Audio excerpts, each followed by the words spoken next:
कहता हूं, देश के प्रधानमंत्री को 73 साल की उम्र में तीसरी बार प्रधानमंत्री बनना है, लेकिन किसान का बेटा नौजवान सेना में 4 साल की नौकरी करेगा। ये भेदभाव क्यों है, मैं पूछना चाहता हूं।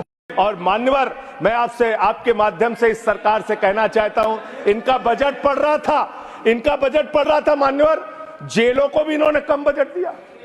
अरे जेल का बजट तो बढ़ा दीजिए, 300 करोड़ रुपए जेल का बजट बढ़ा दीजिए। अरे अभी हमको जेल में भेजा है, कल तुमको जेल में आना है, तुम सबको जेल में आना है। जेल का बजट बढ़ा दो, जेलों को ठीक कर दो, अगला नंबर तुम्हारा है, तुम्हें जेल में आना है, कम से कम जेलों को तो ठीक कर दो, अगला नंबर तुम्हारा। मैं जेल के बजट पे बोल रहा हूँ मानवर, मैं जेल के बजट पे 300 करोड़ दिया, इनको जेल में आना है मानवर। इन्होंने न्यायपालिकाओं के लिए जो बजट रखा वो नाकाफी है।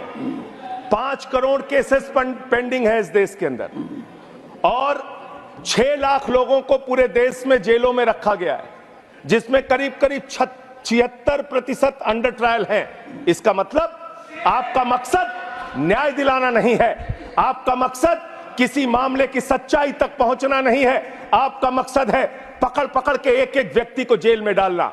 आपने दिल्ली के मुख्यमंत्री को, जिनकी शुगर 36 बार 50 से नीचे जा चुकी है, आपने दिल्ली के मुख्यमंत्री को पकड़ के जेल में डाल दिया। नहीं मानवर, अब इनको बार बार मौका मत दीजिए, मुझे अपनी बात पूरी करने दीजिए। I am not yielding sir, I am not. आपने 2 बार काम हैबिट बना लिया इन्होंने सर।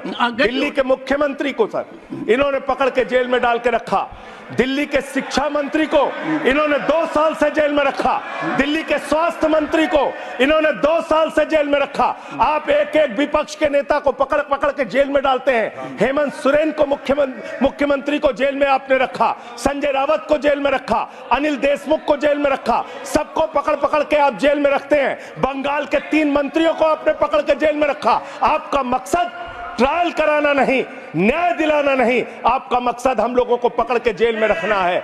जितना जेल में डालोगे, मैं आपसे कहना चाहता हूं, जितना जेल में डालोगे उतना गर्त में जाओगे। जिसने भी ये राजनीति की है उसका समापन हो गया है। अभी 240 पे पहुंचे हो, कल 24 पे पहुंचोगे, इसके बाद 2 पे भी आओगे।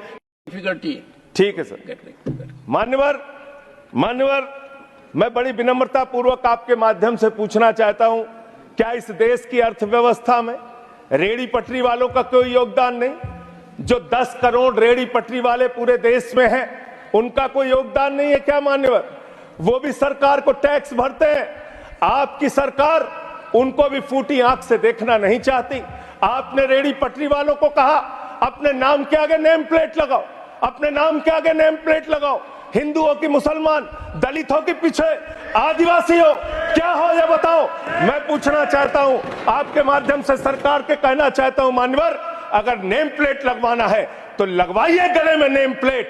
नीरव मोदी के गले में नेम प्लेट लगवाइए कि 20,000 करोड़ रुपए हिंदुस्तान का वो बाकी है, लगवाइए नेम प्लेट। 10,000 करोड़ रुपए विजय माल्या हिंदुस्तान का बाकी है, लगवाइए नेम प्लेट गले में। ललित मोदी के कि 3,000 करोड़ रुपए हिंदुस्तान का लूट के भाग गया, लगवाइए नेम प्लेट मान्यवर। मैं कहना चाहता हूं नितिन संदेशरा के कि वो 6,000 करोड़ रुपए हिंदुस्तान का लूट के भाग गया, लगवाइए नेम प्लेट। अडानी के कि 2.5 लाख करोड़ रुपए का कर्जा आपने एक आदमी को दे रखा है, लगवाइए नेम प्लेट उन पूंजीपतियों को जिन्होंने हिंदुस्तान की बैंकों को खाली करने का काम किया। मान्यवर, मैं तो ये कहना चाह रहा था आपके माध्यम से कि इस तरह के काम देश के अंदर नहीं होने चाहिए।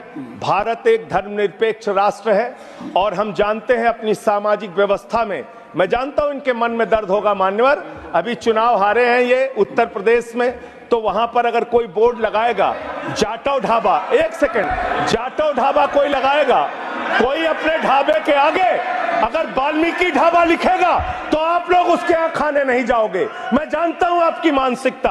आप वो लोग हैं जिन्होंने भारत के तत्कालीन राष्ट्रपति श्री रामनाथ कोविंद जी को प्रभु श्री राम के मंदिर के शिलान्यास में नहीं बुलाया।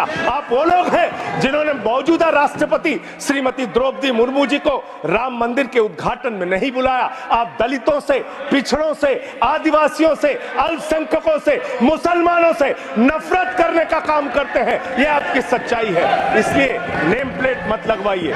नेम प्लेट लगवाना है तो जिन्होंने देश की बैंकों को लूटा है उनका नेम प्लेट लगवाइए। और मान्य